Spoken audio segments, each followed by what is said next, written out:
there, people of the internet. My name is Udwe Jagero, and this is Dialogues with Jagero. I am today with JP Ogalo. Sindio? Yes. I got it right. You got it right. The other one is Ogula. The other one is Ogula. Okay. Thank you very much for coming to Dialogues with Jagero. Thanks for having me. I was surprised by the invite. Why were you surprised? I was like, where did this one come from now? I was like, it's very random. Let me put it like that. Yeah. I just didn't see it coming. I didn't expect it. Yeah. Well, I want to have as many conversations as I can. Okay. Especially for people who are in, there are certain professions that are very much, like you talked about stigmatization. Yeah. Yeah, there is a lot of stigma in different communities and in different professions. I looked at your website, and it's very interesting, the first words that you say on your website, that you're talking about gentle surgical techniques. Yeah. Natural looking results with minimal bruising, thin and barely visible scars, and virtually painless surgeries. It's an enticing introduction. It makes it sound like a cake or something. Man, like you've looked at everything that people think about when they think about the blade, the scars, bruises. Yeah. Then you've decided that I'm going to tell you that this, when you come to JP Ogalo, you're not going to get any of this. But you know where it comes from? If you look at plastic surgery, or what people first think when they think about plastic surgery, if you ask them to just close their eyes and describe the image of the person who has undergone plastic surgery, they will usually describe to you somebody who has gone for a very extreme look, whether it's very large breasts or their face look a certain way, somebody that you can look at and tell has actually had plastic surgery. And that bad reputation has come over, I would want to say, probably the last 20, 30 years. A lot of it comes from the West. And you see, a lot of the times what we're exposed to the most are the things that went wrong or were not done correctly. Okay, and so that's what I was talking about. Part of that destigmatization is to let people know that, look, plastic surgery doesn't have to look like that. You can get very subtle, gentle, natural looking results with minimal scarring without necessarily looking like a Hollywood movie star. Yeah. Yeah. Well, tell me the difference between plastic surgery, cosmetic surgery, and plastic surgeon, cosmetic surgeon, and a surgeon. Okay. So the mother of everything is surgery. Yeah. Okay. Which is, the profession in which, if you just take it by its bare bones, we cut open places to either remove things, take out things, or put things in. If I can use those terminologies. Now, there are different kinds of surgeons based on various areas of the body or different kinds of specialization. So, for example, orthopedic surgeons will deal with the bones, neurosurgeons will deal with the brain, cardiothoracic surgeons will deal with everything in your chest, including your heart and your lungs. And then you have plastic surgery. There's also general surgery. There's a whole host of different kinds of surgery. So plastic surgery is just one aspect of it. Now, plastic surgery has two arms to it. Actually, the complete title, ukiangalia degree yangu, imeandikwa Plastic, Reconstructive, and Aesthetic Surgeon. Okay? So the two main aspects are reconstructive surgery and aesthetic surgery. Aesthetic surgery is what you're referring to as cosmetic surgery. Okay? So I'm not in a true sense a cosmetic surgeon because I also do reconstructive surgery. I'm a plastic surgeon. All right. In fact, many plastic surgeons will tell you, I'm not a cosmetic surgeon, I'm a plastic surgeon, which means I can do both reconstructive surgery and aesthetic surgery. And we talk about reconstructive surgery, I'm talking about people who've been in terrible accidents, patients who've had burns, they've had cancers removed, and you're just trying to restore function and form to their body where they've lost it. All right. Whereas aesthetic surgery, you're looking at enhancing or improving the appearance of somebody. So that's where all those other things come in. The breast lifts, the liposuction, tummy tuck, BBL, 360 lipo, the Botox for the face, and all these kind of things. All right. So I'm a plastic surgeon. I do both reconstructive and aesthetic surgery. I'm stuck at the word plastic. That's why I'm stuck. Why did they come up with the term plastic? Is it the plastic we know, or it's some other plastic? No, so it has nothing to do with plastic, which is the industrial material that you see all over the place. The word plastic comes from the word plasticos, which is a Latin term.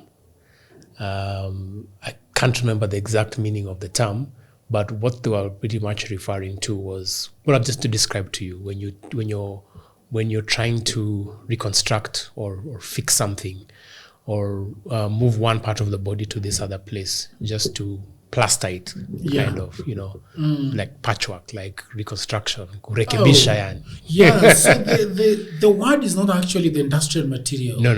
Because that is what everybody thinks, right? No, yeah, people ask me a lot, so you put plastic in people, I'm like, no, we literally So the never put plastic. closest we can take it is plaster. Yeah. That would be a closer equivalent. That's very interesting. Again, that's why I said that we have conversations, and these conversations put us into some kind of light. Yeah. So you are kind of, when you go to school to learn plastic surgery, you know the way you can become a doctor, and then now on top of being a doctor, you become a surgeon, and then you layer something on top, and then you lay another one, and lay another one, lay another one. Yeah. Do you start as a doctor before you become a plastic surgeon? Okay, so the pathway is pretty simple, but also long and complex. Yeah. So you start with your undergraduate, you become a medical doctor. All right. After your undergraduate, you do 1 year of internship, and then you work as a medical officer for a few years, and then from there you can now join a postgraduate degree program. In the past, you would have to do general surgery for about 4 or 5 years. And then after you've done general surgery, then now you do plastic surgery, all right, as a shorter course, like a year or 2 years or so. But then things changed when I joined in 2013, the University of Nairobi started now offering plastic surgery immediately after you finished becoming a medical officer. So you no longer had to do general surgery for the 5 years. You just go straight into plastic surgery for 5 years, and you train for that period of time. The entire 5 years, you graduate with your master's degree in plastic, reconstructive, and aesthetic surgery, and then they release you into the world. And then from there, now you can decide to do what we call fellowships, where you delve into a very particular area of plastic surgery and super specialize in that again, or you can then go and do your PhD and the like. So total 5 years undergraduate, 1 year of internship, that's 6 years. Medical officer, another 2 years. So that's 8 plus another 5 years, 13 years. It's a long time. It's a long time. Learning the human body. Let's peel the mask a little bit and know the human behind JP Ogalo. Yeah. When you were young, did you think about becoming a doctor? Where did you grow up? Did you grow up in Nairobi? Did you grow up in a village like some of us? Tell me about your childhood growing up. Okay, so I grew up in Nairobi, born and bred, went to primary school here in Nairobi, high school here in Nairobi, university here in Nairobi. Did I think of becoming a doctor when I was young? I wouldn't say not necessarily. Actually, the only 2 things I ever wanted to become when I was young one was a priest. I wanted to become a Catholic priest. I don't know if that was, I don't know how it came about, but I was very close to the faith growing up and as a child. Plus, I'm named after John Paul, the Pope. So, it's kind of one of those things. That's where JP comes from. It stands for John Paul. So I always kind of had that thing in me. And I used to be so fascinated by the traditions in the church and, how they do their things. But again, something that I've always had probably as a child was I always liked problem solving and fixing things. So, I got to a point where I was like, okay, I didn't want to become a priest. Adolescence and everything that comes with it, that one can quickly change your mind. So I decided to take a pretty different direction. And honestly, I don't know where the medicine thing came up. But the farthest recollection I have of when I chose to do medicine was my grandmother. I went to see her one day over Christmas in the village, and we used to be very close. God rest her soul, she passed away. But one of the things she told me that I didn't know, this was already when I was in med school and everything, and that she said that she always thought that I would either become a priest or a doctor. She'd never told me that before.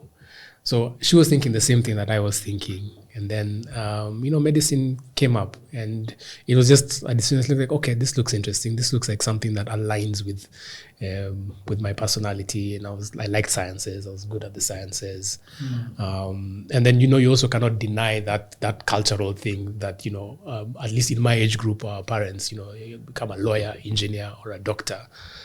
My sister was taking the path to become a lawyer, and I didn't want to do what she was doing. So, it was doctor next and then engineer. So I said, okay, let me do this doctor thing. I've also, I think my personality in general, I usually don't dilly-dally too much with decisions. I pick one thing and then, let's move with it and, see it to its conclusion. Yeah. So it was honestly priest, doctor, then at some point doctor, and then here we are. Yeah. Yeah. Are you enjoying it? I love it. Yeah? Every single day of it. Yeah. What do you love? Seeing the patients, discussing it with them? I like the intensity of the work for some reason. I'm the kind of person who likes. I'm at my best when I'm completely engaged, or when I'm working, or I'm super active. And medicine kind of fits that bill because, you're constantly moving from one place to the other. I enjoy also the outcomes and getting somebody from a point where they are at their lowest. And I'm talking at their lowest from a physical and mental standpoint to a place where they are much better than where you started off with them. And the joy of watching them through that process. Starting them with day one, things are bad. And you're like, okay, you know what? Yeah, things might be bad, but look, let's take it one day at a time. Tomorrow will be better than yesterday. And eventually we'll get you to a point where it's a lot better than today. And even some patients, I'll tell them, you know what? 3 months from now, you're going to laugh at where you are. And you're like, wow, how did I come out of this? And, you actually did. And, just holding their hand throughout that entire experience. Yeah. Yeah. I can imagine that. So do you have that kind of joy working with because I think that you have two patients here that we could talk about. Yeah. There are people that you want to reconstruct, like for example, somebody had an injury or an accident. Yeah. Then there is the other person that is saying, okay, I don't like the way my lips look. I want it to look a certain way. These are the same patients, or there is a difference between these two patients? There's a big difference. They are completely day and night in terms of how you approach them, in terms of how we go about them and the satisfaction that you get, at the end of the day. I'm a firm believer that, reconstructive surgery for me is always the pinnacle. Yeah. It is the foundation upon which everything else is built in plastic surgery. So I always endeavor to become very good at reconstructive surgery. Yeah. And then once I'm done with that, then, let's look at the cosmetic side of things and see what we can do. The cosmetic side has its own challenges because it requires you to not just think as a reconstructive surgery where you're patching somebody up the best you can, but now you have to patch somebody up and have an aesthetic and almost an artistic eye to it. It's kind of like, how do I say? You're putting somebody together and you're redesigning them afresh. It's like you have a canvas to work with. And they're telling you, look, I have this problem. Can you make it look like this? And you're like, no, I can't make it look like this, but I can get you to here. This is what we can improve. So they're different patients. They come with their own challenges. When you're talking about how things have progressed, like for example, you can talk about an iPhone. Yeah. When we had an iPhone 6, we had iPhone 5, we had an iPhone 4. Yeah. And now we have got an iPhone 16 that has come out with Apple Intelligence. Yeah. What would you say has changed over the years in as far as plastic surgery is concerned? What were some, if you remember, even if what you have read, what are some of the most difficult things about plastic surgery that have become easier with time? I can imagine somebody trying to do liposuction in 1930s and trying to do it now. I looked at your video and you're talking about, I'm getting bald. And you're talking about the techniques of restoring your hair. You can imagine what it used to be like in, let's say, before the turn of the century. So what do you think, what journey have we gone through in as far as techniques and modern science in plastic surgery? All right, so let's look at it in two ways. We can look at it in the international context and in the local context. Internationally, there was, when I say internationally, I'm talking mainly about the West, because again, that's the narrative we have around plastic surgery, that it's a thing for our brothers and sisters across the other side of the ocean. So they had very intensive periods of where plastic surgery was, super popular. So a lot of people were going in for very extreme procedures. This is where you had like a lot of women getting breast implants, very large implants, or they were filling their lips with all sorts of things, or they were getting a ton of Botox on their face, or they were putting in fillers in their buttocks and all these kind of things, just so that they can look a certain way, that they can look like this Hollywood woman with an absolutely pristine face, with thick lips, with big breasts, with a tiny waist, and with a big bum, right? Now, at the time, the idea behind doing that was so that they could look different from everybody else, all right, and look almost what they thought back then was perfect. But now you had so many people doing it that it's gotten to the point where a lot of them look the same now, all right, and nobody wants to look like that anymore. So internationally, there's this thing that's called, it's kind of like the reversal of plastic surgery, so to speak. So we're seeing a trend where people are coming in for things that are that are less invasive, that are less, that are not as, how do I say, what's the word I'm trying to look for? That are not as dramatic, an appearance that are not as dramatic. So, they'll come in for bigger breasts, but not very big breasts, slightly bigger breasts that look good. Or they'll come in for a BBL, but they don't want very large buttocks, they just want slightly bigger buttocks. Or they want a touch of filler on their lips and not that much. So it's kind of like a reversal. And the other thing that's happening is all the people who had, like, for example, the very big breast implants done before and the very big bums put in them before are coming back to their surgeons for it to be undone. Okay, so there are a lot of implants that are now being removed in places like the US. There are a lot of, actually, honestly, if you even just look on the internet now, if you follow a lot of those celebrities that are out there, you'll see people have gone for BBL reversals. If you just search the term, you'll land on a few things, the BBL reversals and the like. So there's a decline back towards looking more natural. All right, so that's what's happening internationally. There's also now a very huge wave of weight loss.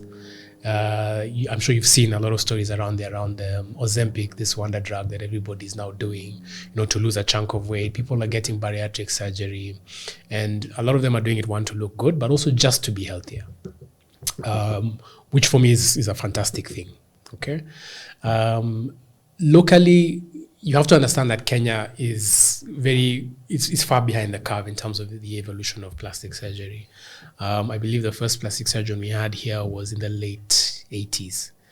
And by then, as you can imagine, primarily what they were doing was reconstructive surgery, all the way up until probably the 2000s, when we now started having the very few plastic surgeons who are here training outside Kenya, in places like South Africa and in India, then coming back with some experience in cosmetic surgery, which now happened towards probably, I'd say, a lot more started being done probably post-2010, thereabout.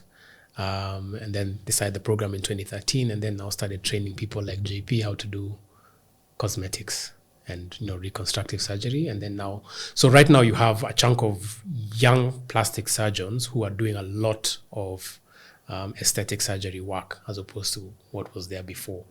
And the beauty about that is that the more there are of us, the more people now trust what's happening locally. And you find it's one of those things where you never realize the demand for something until you offer the service or you offer the product. And then now you realize, oh, okay, people now realize, okay, I can get my BBL done here in Nairobi and I can get it done very well. Or I can get a tummy tuck and get excellent results that even rival or probably are better than what people are getting in the West. To also answer your other question is whether it's definitely become easier because there's better technology out there. For example, a couple of years ago we would do liposuction by hand. All right, to do liposuction, it's very simple. Well, it's not simple, but you have a cannula and you apply suction. So the suction used to pull a syringe, and then the fat comes out through the syringe. But now you have liposuction machines that work with power-assisted liposuction. You have ultrasound-assisted liposuction. You have laser-assisted liposuction, which they make your procedure more efficient, better results, less downtime, and you even as a surgeon are spending less time doing these kind of operations. There's also been a lot of science around rejuvenative medicine. So all sorts of things around stem cells. There are so many ways that you can rejuvenate your face, make your face look better with more natural results as opposed to a lot of the chemicals we used to use in the past. So things are getting much better, and every year on year things are advancing. Surgical techniques will constantly just keep on evolving. The more we push the envelope, the more we do. And we're also in a state where, because like I told you, we are behind the curve. We also need to innovate for our own patients and the things that work for us, our own skin types and the like. So there's work to be done. Yeah. I wanted to ask about the reason why people stigmatize plastic surgery. I can understand some of them, that because we are also a very Christian country. 80% of us are Christians, and they say that God looked at what he had made and said, what a fine thing I have made. You see, so you've got your lips, you've got your tummy, you've got your buttocks. Like my friend was telling me, I just want to lift this Kikuyu balm. Ikue tu kama mjaluo. Kidogo tu. I was telling her, but look at your face. It is so beautiful. Yeah. It will be very difficult for a Luo to have some Luos to have that kind of face. So the stigma. Some people say that she's trying to lift her bums so that she can sell her body more. Some people say she wants to do breast work so that she can sell herself more, so that she can have glamorous Instagram photos, IG photos, and things like that. What would you say to people that say that, okay, you are now that dangerous path where you're interfering with your body, you're doing all these things just for fun? Yeah. What I find is that, the people who say those things have no idea about that person. They don't know what that person with struggles on a daily basis. They don't know where that person is from. They don't know what that person does. They're casting aspersions based on what they've seen or what they assume that this person, has a problem. Like, why would anybody want that? Why would anybody want to look better or look like the best version of themselves? The way I look at it is this. If we're being very honest, and, for the analogy I'm going to give, let's just strip away plastic surgery from that example. From the moment we are born to the moment we die, the majority of us spend our whole entire lives trying to make ourselves better, right? We go to school, we get a better education, we have more knowledge, so you can make more money, so that you can take your kids to good schools. We put on nice clothes, we wear perfumes. When you go shopping, you don't go shopping for the clothes that don't look nice. You look for the best one that suits your body. Even from a mental aspect, we're always trying to improve ourselves mentally. We go to our therapist, or we read books. We are constantly trying to improve. It's human nature to want to be to try and, in one way or one form or another, seek perfection, as it were. We even try to be better parents, for example. But do you ever walk around telling somebody, why are you trying to be a better father? Why are you trying to dress better? Why don't you do you not like the clothes that God gave you yesterday? Why are you looking for the ones that you're going to wear 2 weeks from now? So the thing comes in, where do you draw the line? Yeah. Right? In terms of how far do you seek that perfection, or what you perceive in yourself is that perfection? Because only you can know what you feel will make you better. I can't know, like Jagero sitting across you. I don't know what you aspire to. I don't know what you feel will make you better or make tomorrow better than your today was. All right? So there's no way for me to judge you. Okay, nikuje niseme, okay, why is this guy doing this podcast? Yeah. Wasn't he okay a few years ago? Why does he have to do this podcast? Yeah. So the whole stigma, there's a religious aspect to it. There's also a cultural and a traditional one, to it. So back to my thing is, where do you draw the line as in terms of what is too much, all right, in trying to make yourself look better? Okay, is putting lotion on your body too much? No, it's not too much. Okay. For sure. Yeah. Before I came in, I put a bit of lip balm on my lips. Is that too much? No. No. Yeah. Okay. Mine is somewhere there. In fact, I'm feeling my lips is really dry after taking the coffee. Yeah. When, our ladies, they put on makeup. Is that too much? No, it's socially acceptable, right? Yeah. So the limits the limits are determined by what society deems it. Okay, so if this Kenyan society says, no, liposuction, that's too much, you shouldn't do it. All right, but you see, that's a societal barrier that has been created. Right? The way I look at it, and what I've experienced throughout my career is, if you actually were to sit down with some of these patients and understand the motives behind the treatments that they're actually seeking, get into their psyche. One of the questions I like asking my patients is, because, okay, I'm not the kind of plastic surgeon, like if you walk in and you tell me I want this procedure, I want 360 lipo, and I'm like, okay, fine, tomorrow, let's do it tomorrow. No, it's important for me to understand the motivation. And I ask them to just give me a scenario or a point at which you realize you need this thing. And majority of the time, it will come down to an experience that was so damaging to their self-esteem that they felt they needed to change something about themselves. And usually that journey looks like them trying to do it without the intervention of a plastic surgeon. So let's say, be it weight loss, exercise, blah, blah, and some of them actually succeed at those things, but then they get to a point where they hit a wall, or there's only so much further they can go with whatever it is they've been doing, and they need some additional help, right? To get rid of some excess skin that's here, or, my breasts used to be up here, now they're down here after having 3-4 kids. It would really make me happy if I could just have them back up here. It would do wonders for my self-esteem. Now, my job is to have the skills to be able to deliver that to you safely, okay?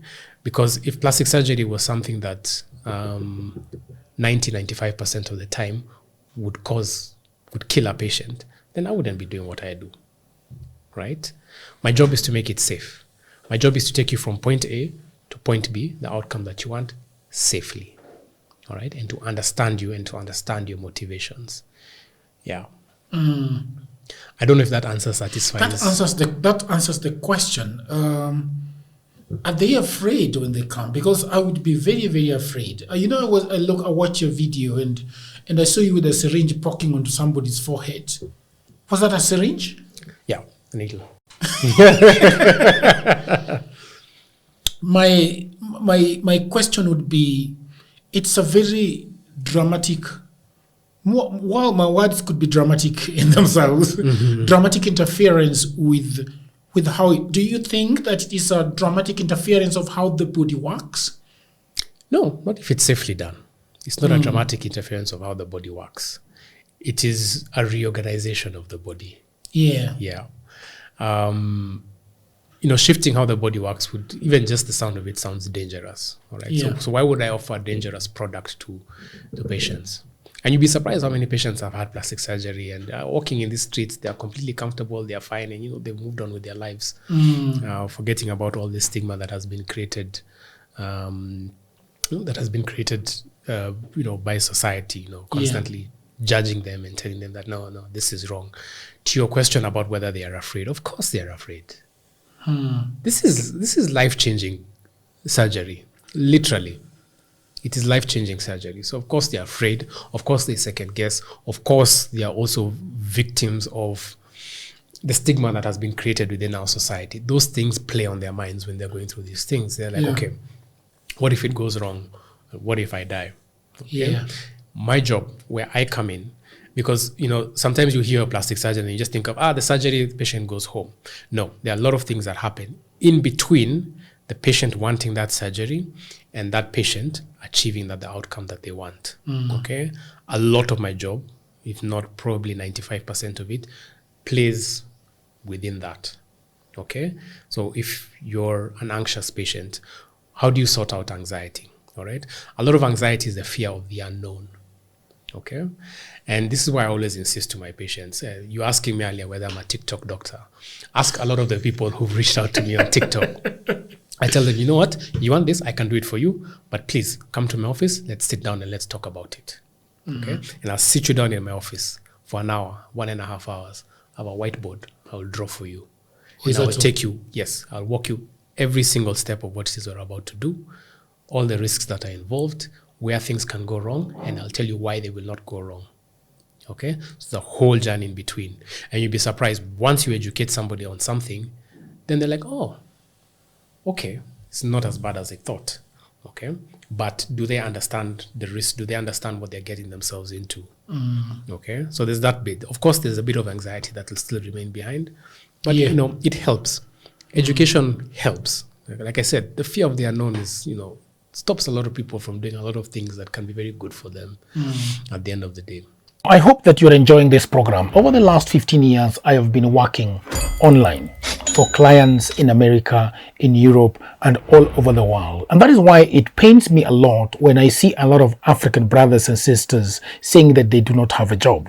Now, this is the problem. A lot of people are trying to look for a job in 2024 in their own town, in their own country, in their local area. Now, the truth is, there are no jobs in Africa, at least not so many jobs. The good news is that we have internet these days. We have a tablet, we have a computer, we have a phone, and that means that we can do a lot of jobs, and those jobs are online. That is why over the last 4 years I've been writing a book that is called Digital Goldmine. It is a book that explains to you how you can earn money online. The 18 hustles that I've chosen are basically for Africans, because what happens when you are doing online jobs is that payment is usually a problem. So these 18 side hustles that I have put together in this book, you can be paid very well and very conveniently. Okay, so the book is only 1,000 Kenya shillings. That is about $10. You can buy it in Kenya using paybill number. You can buy it online from anywhere in the world using a credit or a debit card. All the information about this book is in the description below. And if you have a brother, you have a wife, you have a husband, you have a friend who is sitting at home and watching Netflix, please do buy this book for them. If you are the one sitting at home and watching Netflix and have nothing to do, please buy this book and your life is gonna change forever. Because I have been doing this online and I've been traveling and I've been enjoying myself and having a lot of fun. So thank you very much, and now back to programming. One last question about the body is, for example, when you get in an accident, you get a pretty bad knock. By the way, I'm not a doctor, so if I am rephrasing something in an improper way, then you should tell me. I imagine that if you get in an accident, you've got a pretty bad knock. Yeah. There is a shock to the system, whether it's the skin, whether it's the brain, anywhere. Yeah. If the procedures that are done, the plastic procedures, do they have a shock to the system? Absolutely, they do. Any intervention, any surgical intervention will have a shock to the system. Anytime you cut through the skin, anytime you bruise, anytime you're sick, even with the flu, your entire system reacts to that. Your immune system reacts to that. And, plastic surgery is no different. Plastic surgery is no different. Let's talk about some specific procedures. Okay. Cindy, let's start with the most, the one that a lot of people are talking about, the BBL. I've seen a lot of women buying buying BBL kits. No, these are fake kits that they buy in a fashion store. The one that has got the, it's a little bumped, it's an underwear or something that's a little bumpy. And then they wear it and then it gives them the lift that they need. I imagine for aesthetic values, Yeah. And then there are people who are saying, okay, I want to have it in me so that even if I were to be naked, I'm still having that lift. Where do you know how it came about, the history of BBL and why it's called Brazilian? Yeah, I'm not quite sure about the history of the BBL. Yeah, but Brazil is like the mecca for a lot of plastic surgery. Oh yeah. For several reasons. One is because their society is very different from ours. Okay, like I told you, the society always has an impact on what we call the health-seeking behavior or people's demand for certain services. In Brazil, plastic surgery is a very normal and usual thing. So they have very, very high volumes. They innovate a lot of techniques within plastic surgery and popularize a lot of things. And also, Brazil can be cheap in terms of plastic surgery. When I say cheap, I'm not telling your listeners to go to Brazil for their surgery, because cheap also means that there are a lot of people who are not qualified to be doing the right thing doing it. Yeah. So it gained popular. And then there is the air ticket too. Yes. And the accommodation. And then also who's going to look after you when you get back here. So we get a lot of problems around that stuff. So the BBL became popular in Brazil. A lot of people got it, and it just involves taking fat. Okay. It also became popular because I don't want to say if historically, but if I was to ask you to imagine what a Brazilian woman looks like. Yeah. Yeah. I know the samba ladies. Yeah. Yeah, very voluminous. Yeah, so a lot of them are well known for having a nice bum. Yeah. Okay. So again, that's also why the name is also tagged to that. So it involves removing fat from areas where you don't want it, usually around the stomach area, in the sides, and using that to contour the bum. Yeah. Yeah. Now it's not supposed to be majority of the time, not supposed to be a very dramatic, change, but it plumps up the butt when done nicely. It plumps up the butt quite well. Before, I want to ask you why is it that it is taken specifically from the abdomen area? Oh, for several reasons. That's where the quality of fat is the best. There's very good quality fat there. It's usually a lot. It's easy to access, and it's an area where people don't like fat. Nobody likes having fat on their stomach. Well, I don't know if there are people who like having it around their stomach. So it's a very easy place to access. Because so technically, what you'll be doing is you'll be doing liposuction of the entire tummy and sides. Then you take that fat and then you put it in their bum. But yeah, it's very interesting because then there is let's go to how the bum works. But before that, I want to. Maybe I should ask you this question after I've asked you. Yeah.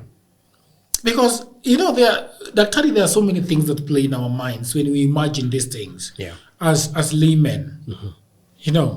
For example, how does the skin work? How does the skin and the fat work? How does it work? So that you can take fat here and then put it in somebody's bum and it still holds. You can imagine in the head of a Raia, it's like this thing's gonna ooze out. Yeah.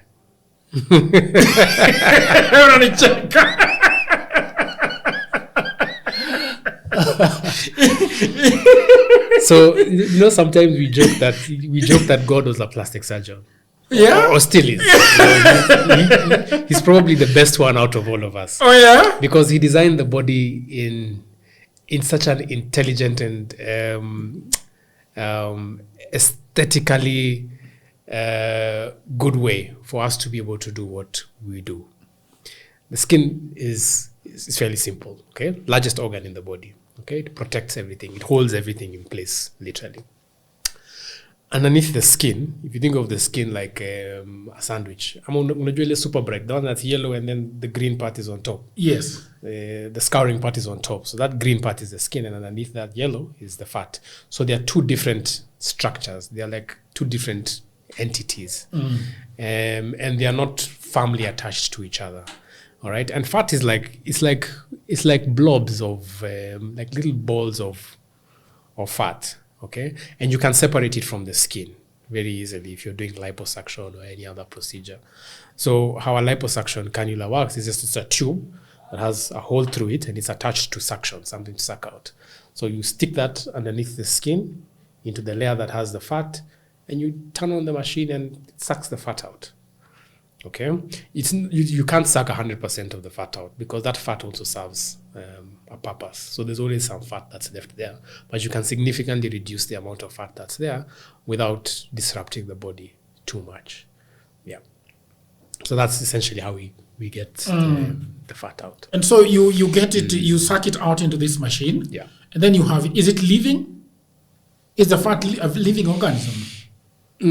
Fat is a living organism. Why did you take that? I was trying to think of the, fat is cells. They're actually living cells. Okay, we call them adipocytes. Okay, I don't want to get too technical with the terms. Okay, so once you remove them, you've taken the cells out of where they were naturally placed. Okay, so once you have them, now you want to put them somewhere else. Okay, and you want to do that, within a couple of hours. Otherwise, the cells die and, they're not nourished and all these kind of things. So you're taking them from where you've removed them. And in this case, for example, you're putting them in the buttock. Okay. The buttock has kind of like compartments.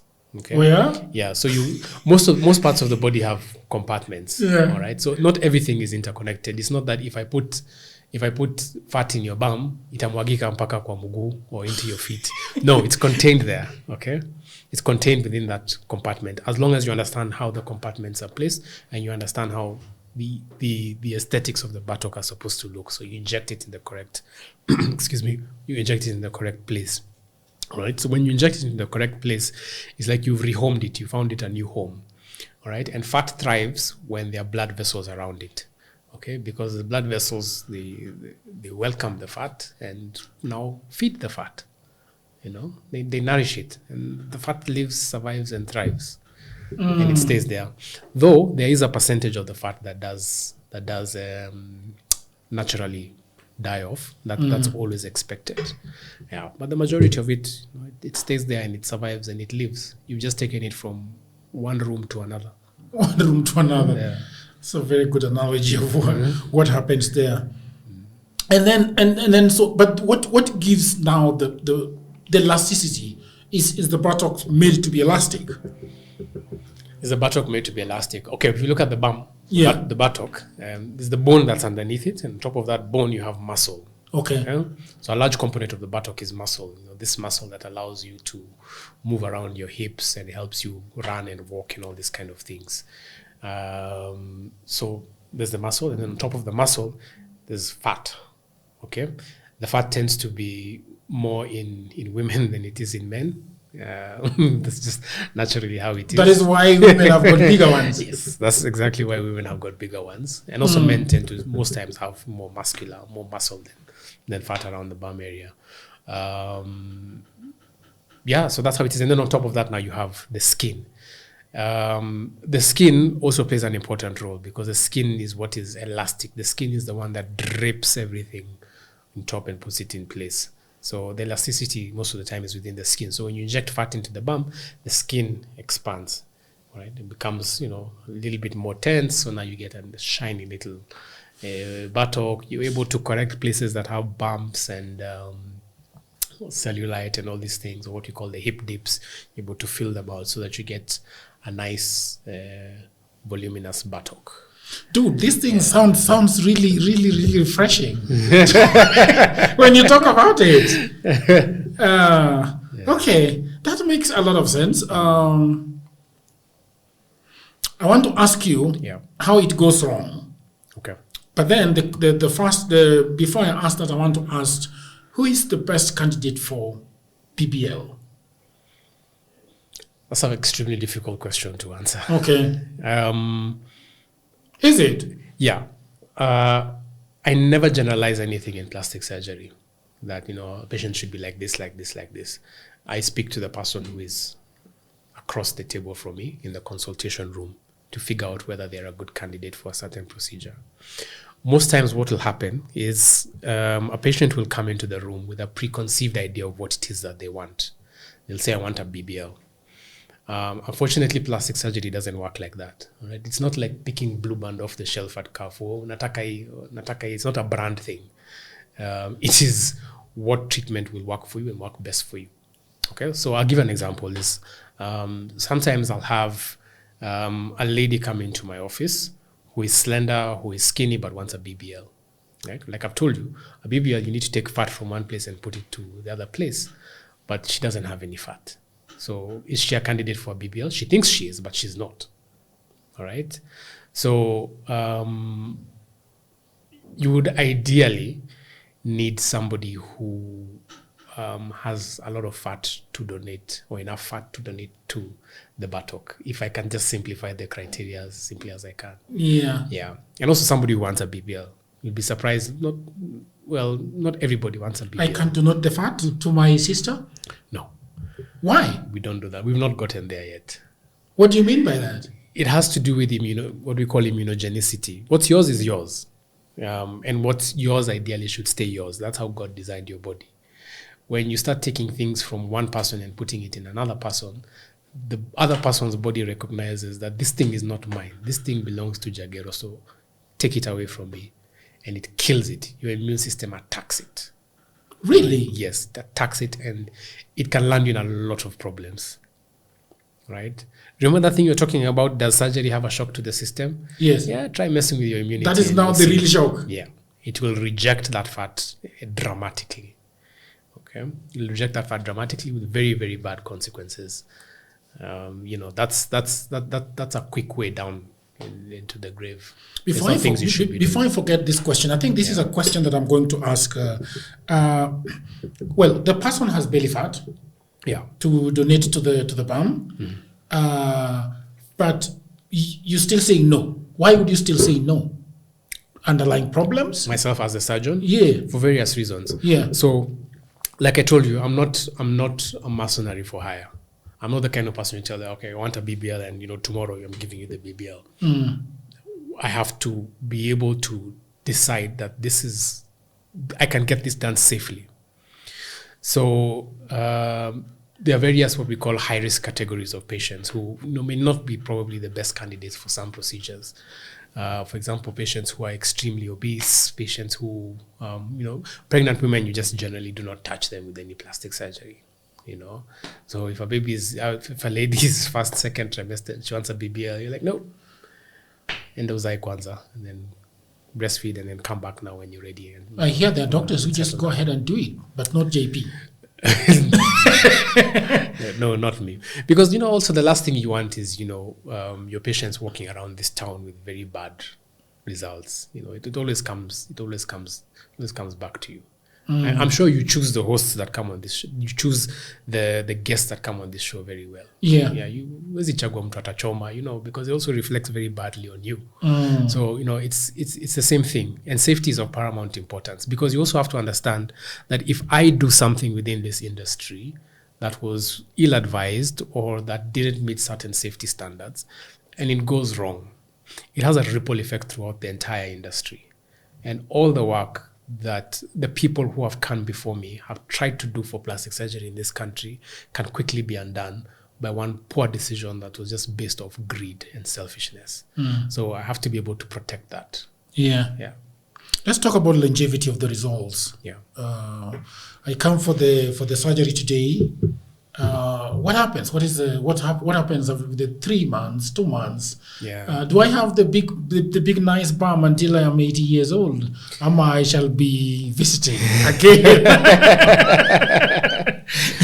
So remember, for the BBL, I told you there's a certain percentage of the fat that you lose. Yeah. That doesn't survive. That natural happens in every single one you do. That can range anywhere between 5 to 15% of the fat. A lot of that has to do with the technique of how it was harvested, what you used to harvest it, how your aftercare was. Did you get the BBL and then you went and sat on an 8-hour bus ride to Busia, those kind of things can affect how well that fat holds inside there. Also, if you have other medical conditions, it can affect that. Okay. Right? But, by and large, so what we do in those situations is if I feel, for example, we need to for you to get the optimum result, you need 100 mLs of fat, for example. And I know that you're going to lose a certain percentage of it. You slightly overfill, okay? So you go and put 120. So that 3 months later, you've lost about 20 mils of it. Now we're back in that 100, all right? And that is a kind of longer term. That's what you now continue on for a period of time. Now, the reason I say a period of time is because there's a saying that Father Time is undefeated.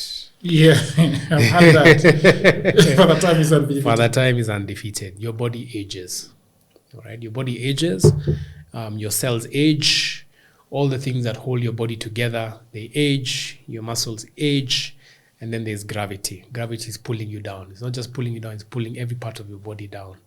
So you see those effects over time. So there's no way you can be 60-year-old, you had a BBL when you were 30, and look the same, all right?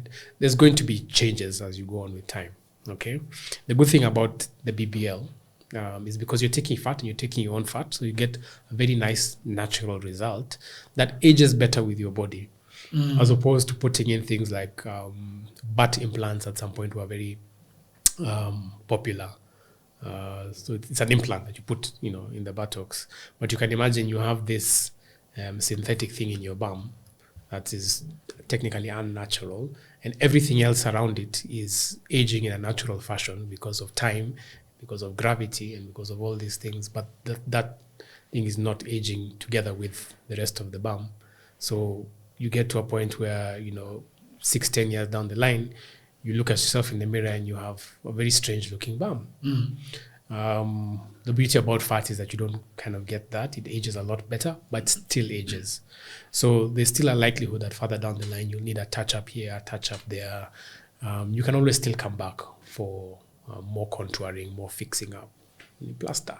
That lies my question, Doc. Yeah. When we talked about the shock to the system, taking belly fat that belongs to Durjigir and putting it on JP.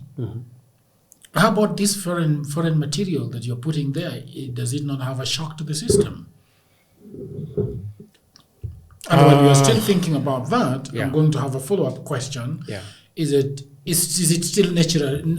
Is it still necessary with the advance of medicine that we have today for you to put an implant on your bum? In my own personal opinion, I do not do buttock implants. They just don't align with those things that you mentioned you saw on my website at the beginning of the show.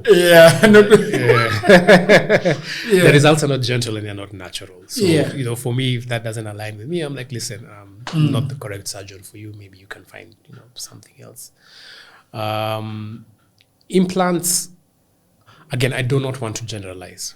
There are very many places and situations where we use implants, where they are safe, where they work.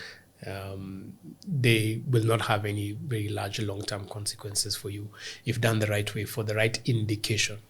Indication meaning that you use it in the right situation, in the right setting for the right problem. If you follow those simple rules, then implants are okay. That said, you can put an implant in the butt, but you're not going to get the results that you want. And it's very likely that after a couple of years, you're not going to like that butt implant. Can you imagine sitting down and you feel something that, you're just sliding, unakalia kiti alafu unaanza kuslide chini hivi because or you're uncomfortable, or you're on an 8-hour bus ride to Busia and you have a butt implant. It doesn't sound like the most pleasurable experience to me. That said, there are people who do them. I'm just not one of them. Implants do have their place, especially in places like the breast. Also, the technology of implants has come a very long way. So what we had in the early 90s is very different. The technology has really advanced to where we are right now. So you have a lot of fantastic, really good implants that can give you really, really good results. The most important thing is, I'll put it like this. the success of your surgery and the outcome of your surgery has a lot to do with the person who is doing it and what their underlying ethics, morals are, as well as their training.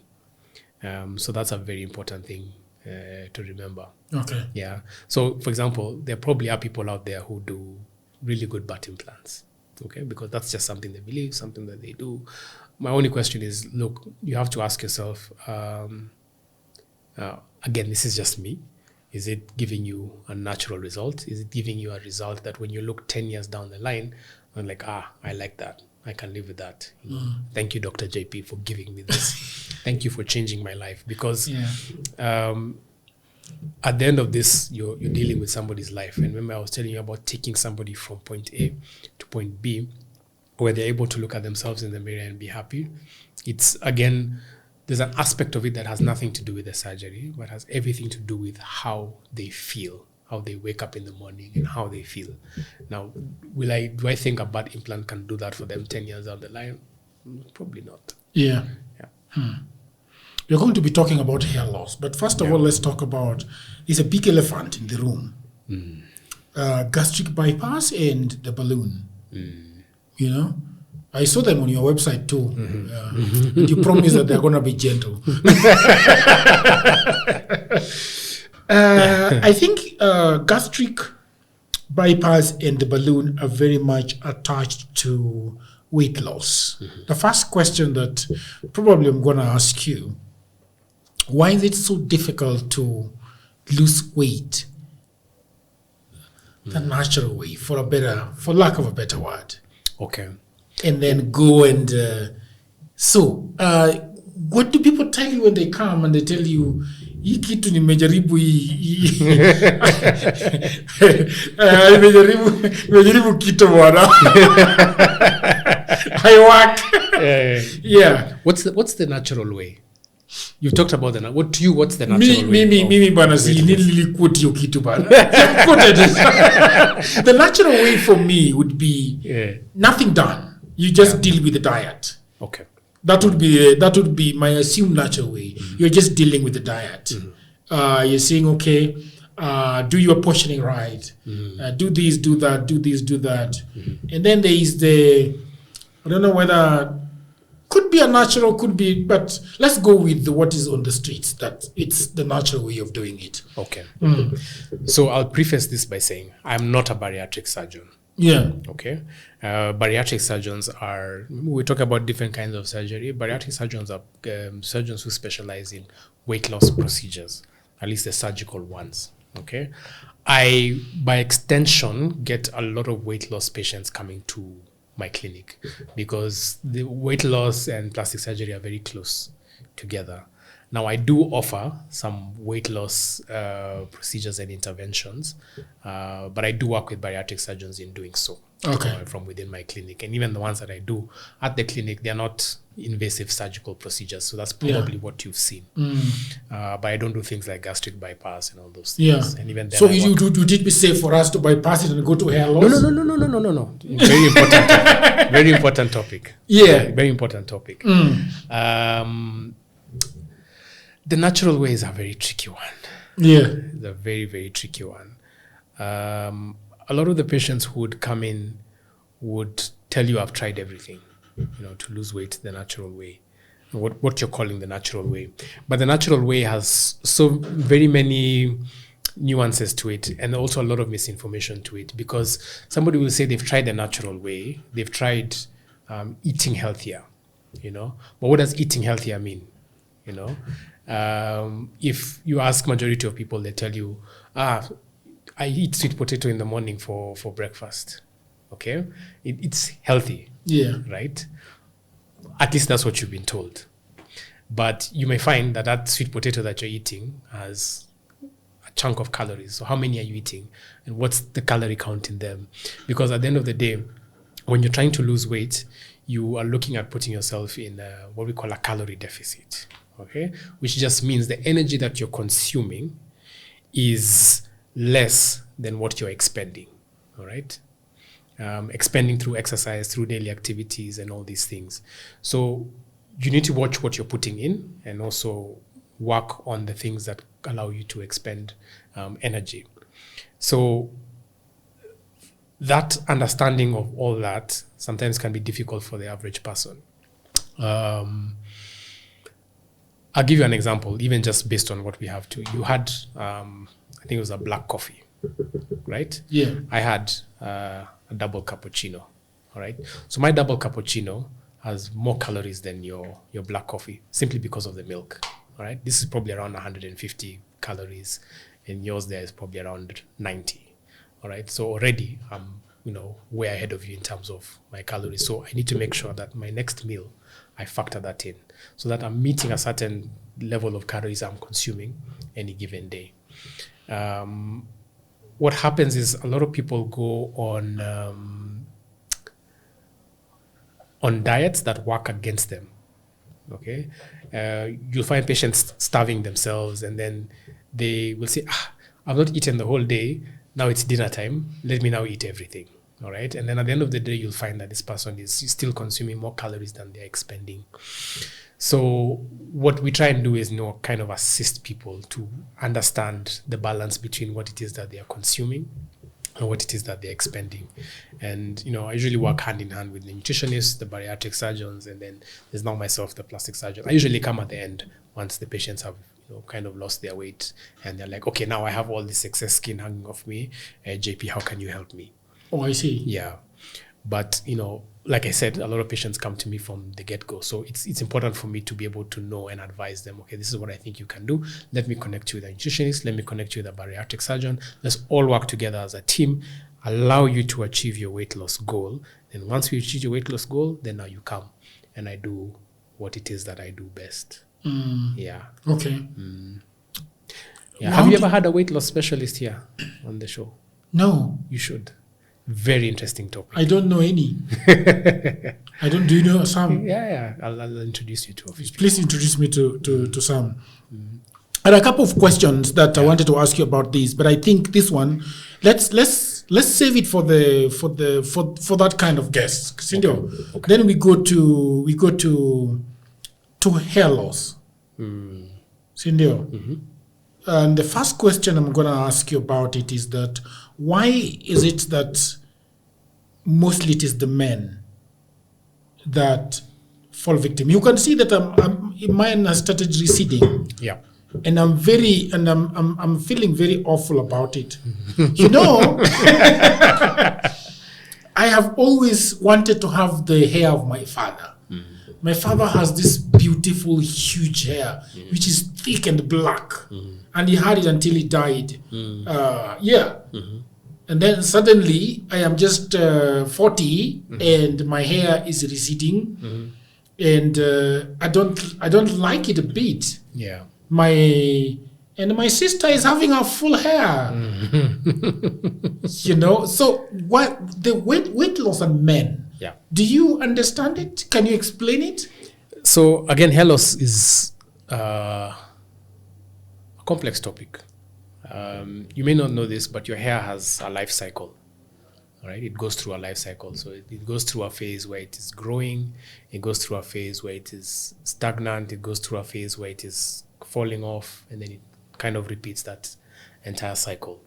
Now, the things that govern this cycle, or the drivers of this cycle, there are genetic components to it, and there are hormonal components to it.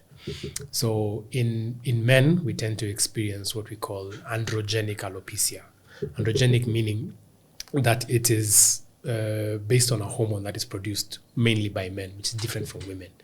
Okay, so you get what we call male pattern baldness, right? The pattern is male, so you get that like the letter M kind of shape happening that recedes, and then you lose now hair on the top. Yeah, that's usually largely because of our hormones. Again, this genetic component to it. Those same hormones are also the reason why you have a full beard. Okay, so don't complain about this one, and then you be happy about this one. Just be happy with what you kind of have. For women, it's different. Women would tend to experience a different kind of hair loss, especially our African sisters, because of the braids. So they get a lot of what we call traction alopecia. Alopecia means hair loss. Traction means because of the braids, you've had been wearing braids for so long that they've been pulling your hair all this time, and that mechanical pulling wears you down over time, and you start losing the hairline here in the front. Yeah, so those are usually the things that go around about hair loss. Now, what can be done about it is there's a number of stuff. That was actually my next question, the types of treatment. Yeah. Sometimes you may also find that the hair loss can be because of certain illnesses or certain drugs that somebody is taking. So sometimes the hair loss can be because of certain medications you're taking, or certain illnesses that you have that interfere with that whole cycle of the hair. So you need to be able to identify what exactly is causing the hair loss. If you can rule out any illnesses, if you can rule out any medications that you're taking, and then now you're stuck with things like the androgenic alopecia that I was telling you about, or the traction alopecia, which is natural patterns of hair loss. So what can be done about it? If you still have hair, all right, and it is just kind of thinning out, then there are things you can do to kind of jumpstart or boost it. So you'll read about medications like minoxidil that you can apply to help boost your hair. There's one that I use in my clinic that shows very, very good results. It's called PRP or GFC, growth factor concentrates, which we get actually from your own blood. It's interesting to note that a lot of the things that are good for us, we find them within ourselves, right? So we get out your blood, and your blood has all this. It has a cocktail of things that are really good for you, all right? So part of those cocktails are called growth factors.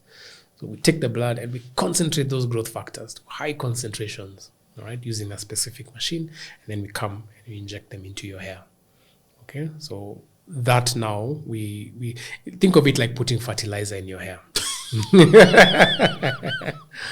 But this is like fertilizer plus steroid plus umeipatia Red Bull pia, so the hair responds and gets thicker, and it grows. So we've seen really, really good results with PRP. So that works as well. Now, in places where you've completely lost the hair, like it's desert, all right, or the sparsity is quite the sparse areas are quite large, where you may probably have only a few follicles here and there, then you're probably a good candidate for a transplant. Right? In the transplant, we take hair from the places where you're blessed to have it, which is usually this area here. Usually male pattern baldness, you won't lose any hair around that area there. So we harvest, the follicles from there, and we come and implant them on the front here. Is it like planting a banana? It's like planting a banana. Yeah, you plant it there, you give it time, and it grows. Then now you can still do the PRP stuff on top of it, just to encourage it to even grow more. Yeah. And then the reason why you are losing it in the first place is because the cycle is not working properly. Yeah. So now, when you reintroduce it, how do you now maintain the cycle? Good question. So the hair will thrive on the blood supply that's already there. And like I told you, we normally do additive things like the PRP. So we put in those growth factors to ensure that, you spur on the hair to continue thriving and growing. Yeah. So those it's not like the cycle is completely shut down. It is just how do I say? It's retarded, or it has slowed down kind of in certain areas. That's why you get that pattern of baldness. Yeah. Okay. Sounds good. I have a couple of myths here to bust. Hizo ni mingi. Ni mingi? Utamaliza zote myths around plastic surgery. Sio plastic surgery. Okay. This is just about hair. Okay. The first one is that wearing hats causes hair loss. Fact or myth? I'll put this more towards the myth side of things. Yeah. Look, anything that causes friction or traction or continuous rubbing on your hair can potentially affect, how your hair grows. But hats, for the most part, no. The pressure is usually around there. Yeah. And around there. But here, not so much. Maybe they are thinking about the covering it and the sweat and everything. No. Okay. So, only older men experience hair loss. Yeah, well, What do you mean by older? Because Older there are men. people who start experiencing hair loss as early as in their early 30s. Yeah, so not necessarily only older men. Yeah. Yeah, I think, yeah. Hair loss as a result of poor hygiene. Yes and no. If you have a scalp infection or for some reason you have some fungal infections going on, or if you have ringworms, those can affect how your hair grows. But yeah, if you're generally a good How about stress causing hair loss? Stress. I don't know. I think I need to look at the data behind it. But look, if the stress is so continuous and it affects your hormonal balance, and possibly, but Yeah. by and large, this is a hormonal thing and genetic components to it as well. Yeah. Using certain shampoos or products can cure baldness. You know, actually, just to go back to the previous one, I was just thinking about it. You know, Yeah. why I think that myth has kind of come about is because you always tend to find the people who are stressed tend to be older men. Yeah. So, you know, you correlate the stress with them losing hair, whereas they were already predestined to losing hair. to losing hair. Shampoo. Yes. What is the question? The question about shampoo is using certain shampoos or products can cure baldness. Can cure baldness. Yeah. If you have things like fungal scalp infections, there are some shampoos that do have antifungals in them that can assist you address any infections you may have around the hair and therefore improve the quality of your hair. The shampoos these days have a lot of chemicals and conditioners and moisturizing things that provide a very good habitat for your hair to grow. Yeah. So there are shampoos that are good. There are also some that are bad. So JP Ogalo taking blood from and creating that concentrate. Yeah. Is not the same as creating a shampoo, right? No, very different. It's completely different. Completely different. But then there are guys that then give you things to swallow. Like I know people that have come up with pills to swallow. Where do you put these ones? I'd be curious to know what is in the pill. Yeah. Yeah. What should be in the pill if we want to have a pill? To have a pill. There's a medication, I forget the name. Yeah. That does, when you use it in combination with now the minoxidil for the hair loss, can assist you to spur on the growth. But you need to be careful what it is you're being given. Because the problem that we have in Kenya, especially in this industry, is the thing you've just said. There's a guy. Who is this guy? Where is he from? And what are their qualifications? And do they have any business prescribing you things for your hair? Yeah, they might just be prescribing you Panadol, and you'll never know the difference. Yeah, and the idea of popping pills to remedy hair loss. I can tie it to this other myth of fact. Hair loss can be completely reversed with the natural remedies. What do you think they mean by natural remedies? I don't know.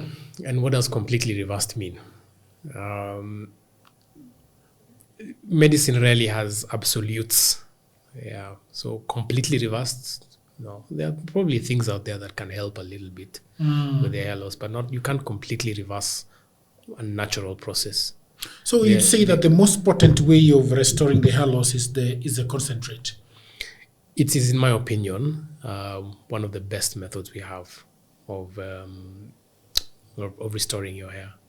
Yeah, that together with the hair transplants and some of the chemical compounds that are out there like minoxidil.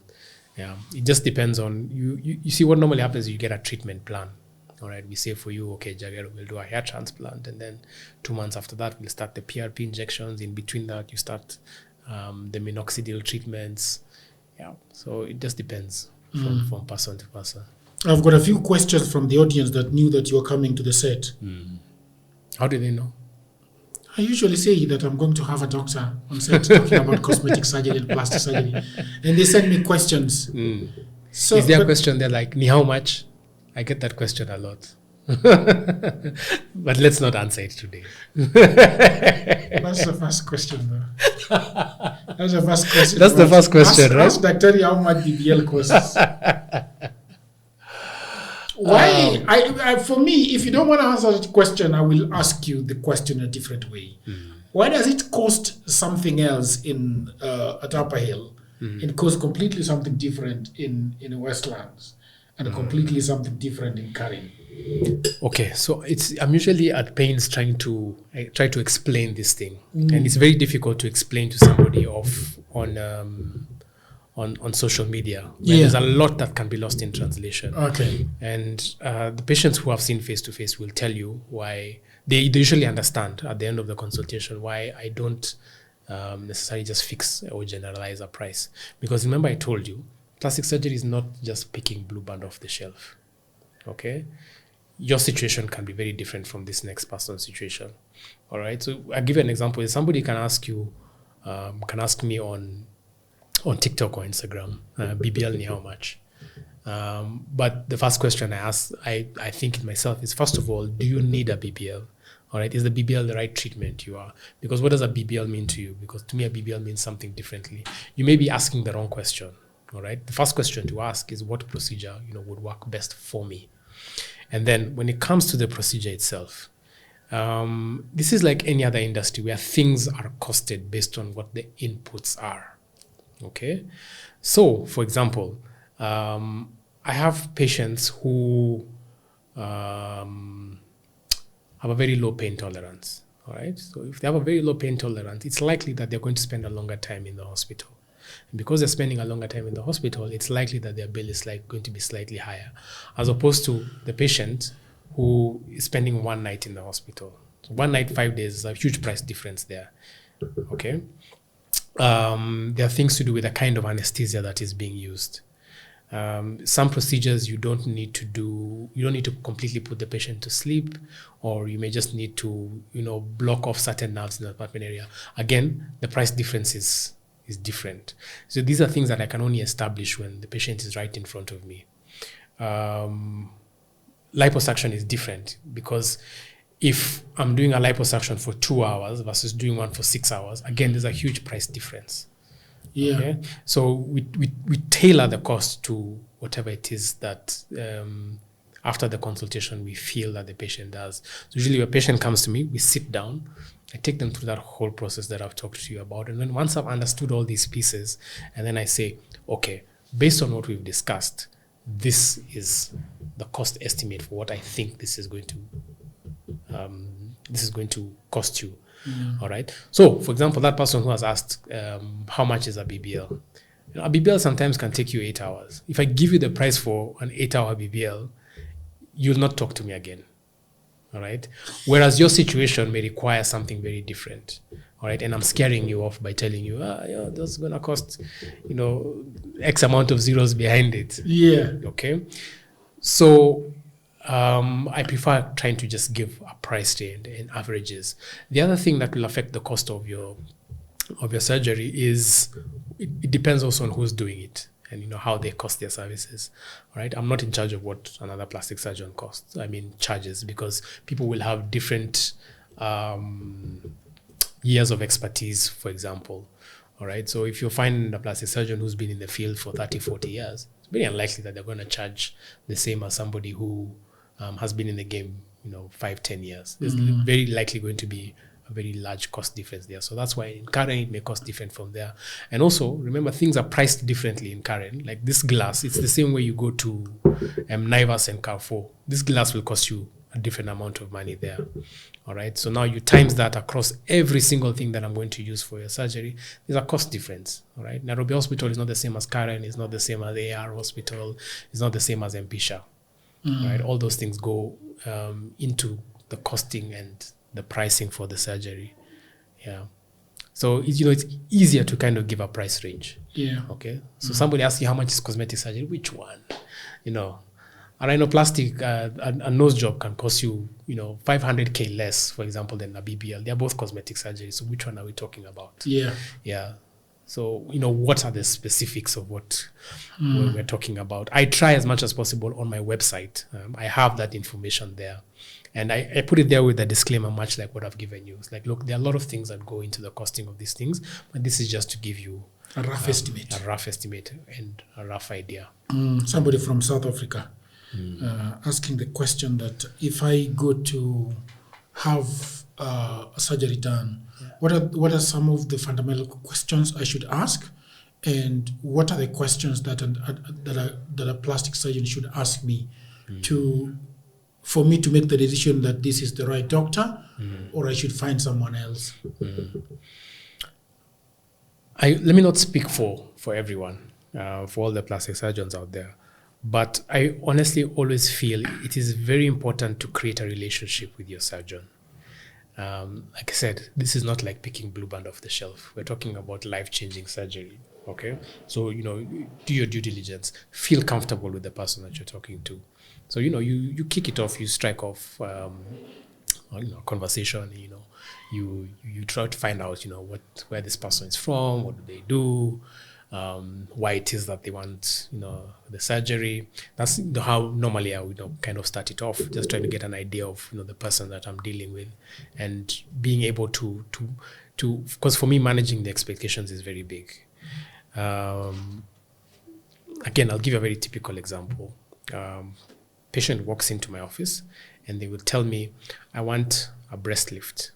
Okay, I want my breast to go higher, where they were when I was 20 years old. And like I told you, I would interrogate and try and understand why they want the breast lift.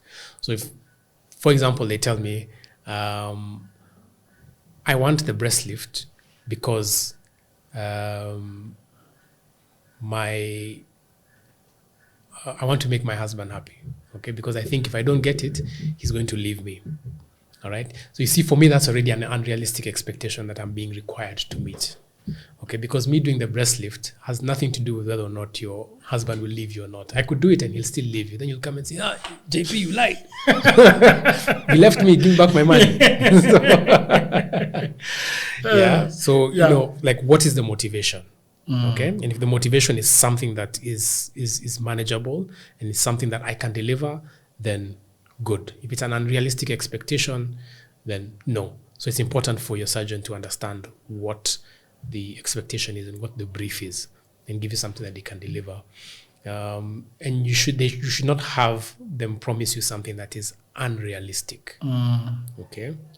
Yeah. So be very wary of people telling, I can do everything. I can make you look like this. Yeah.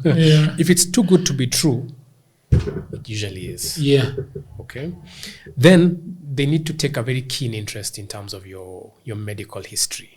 All right. There are a lot of things that a patient may not necessarily think is important, but is extremely important in terms of medical history, previous admissions you've had, previous surgeries you've had.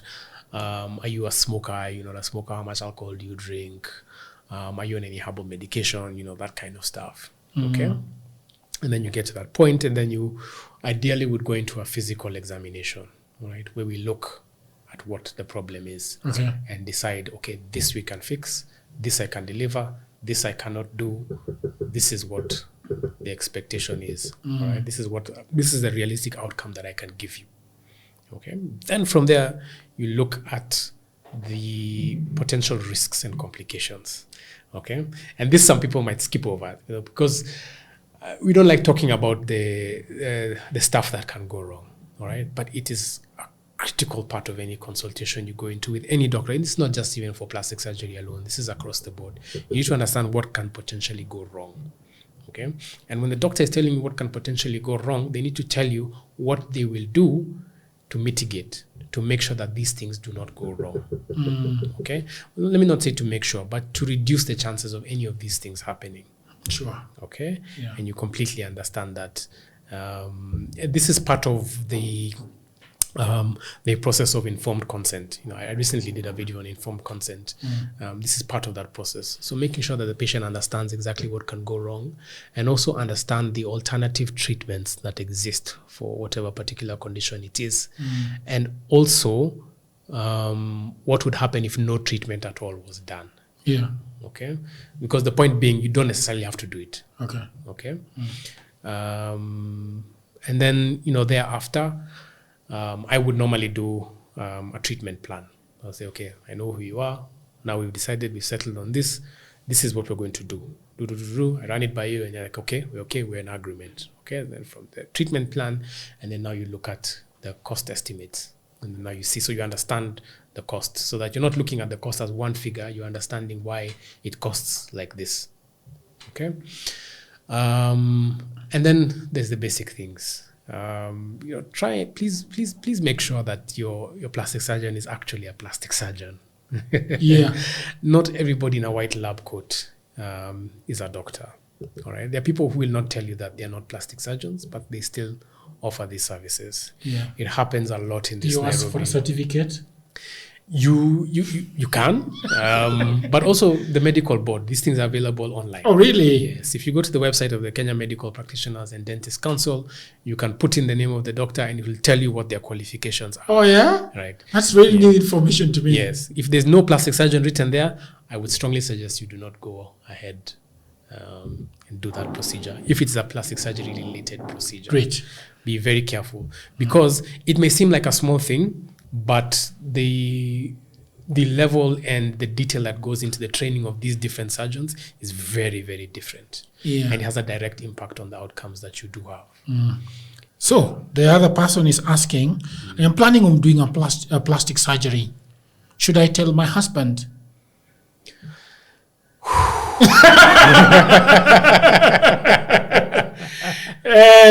Sasa hiyo tutajitetea aje daktari.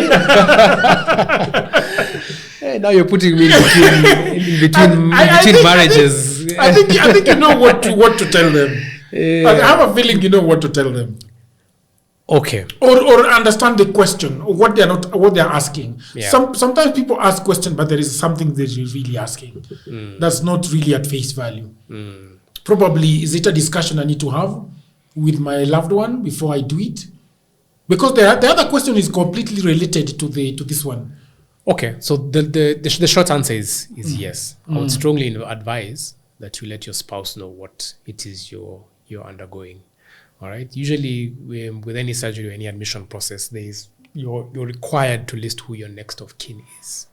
A very, very important thing to do, because things can go wrong, and you want the person who you've listed there to at least be aware of what it is you're undergoing and be able to make a decision that is in your best interest in the event that you're not able to do so, because things can go wrong. Okay, so you can't put your next of kin as the house help.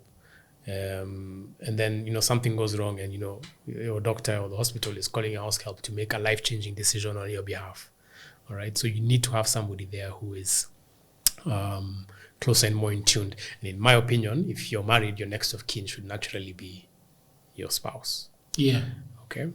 Now would be very interesting to explore why that person is hesitant on alerting their next of kin.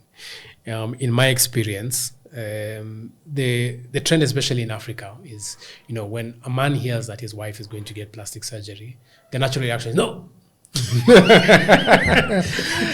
I love you, baby, the way you are, all those kind of things. No day. Yeah. But let me tell you, a woman who has decided she's having plastic surgery, there's no amount of I love you, baby, I like you the way you are that's going to help them. Yeah. Right? They've made up their mind. Women are very strong-willed, especially when it comes to things that touch on their self-esteem and how they look and their bodies. They are very strong-willed when it comes to that. So usually the fear is that their husband will hold them back from that situation. I usually prefer having both parties in the office at the same time.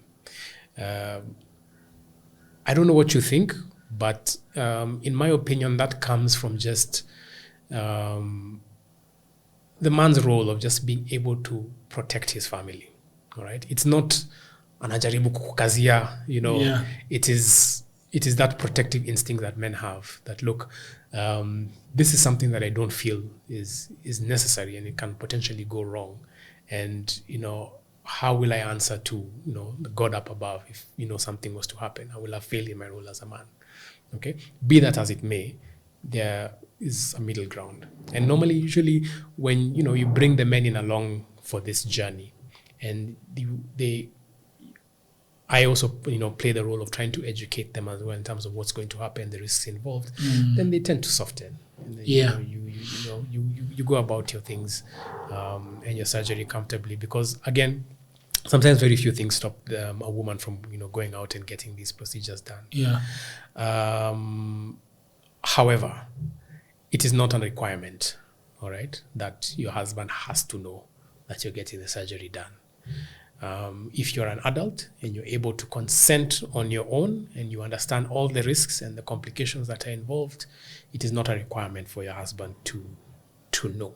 Yeah. All right. But please tell your husbands. The next and the last question is very close to that. Why did the plastic surgeon operate on my 17-year-old daughter without my consent?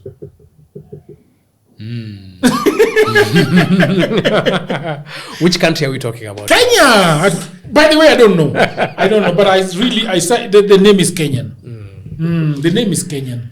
Okay, look, I don't know the context of what exactly was happening, but here in Kenya, to be able to consent on your own for surgery, you have to be of legal age. You have to be above the age of 18 to consent for your own surgery. All right, so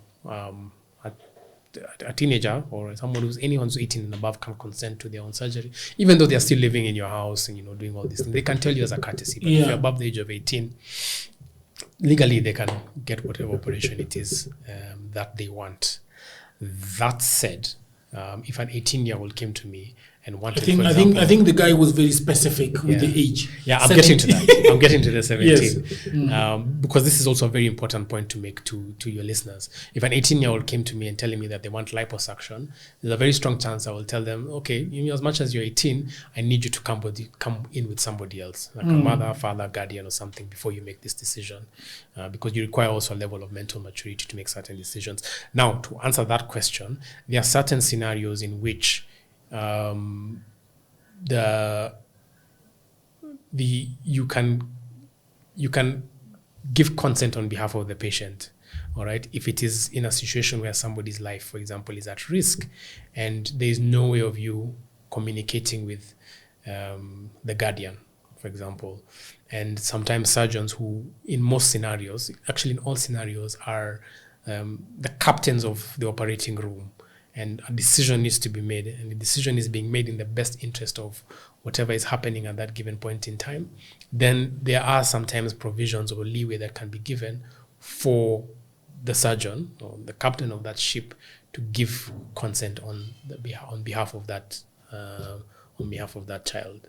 Yeah, but like I said, those situations are not very many. I don't understand the context of that, so it'd be very difficult to give you a proper answer. But that's just an overview of what can potentially happen. But anyone under the age of 18 needs to have their consent given by their legal guardian. Yeah. Yes. Okay. It was really nice talking to you, brother. Asante sana. Yeah. I really learned a lot. I hope Probably I'll come to your shop. No, it's not called a shop. It's called a hospital. Yeah. To get to have this problem in my hair. Okay.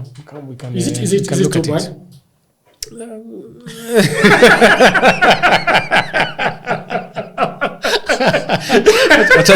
Offline.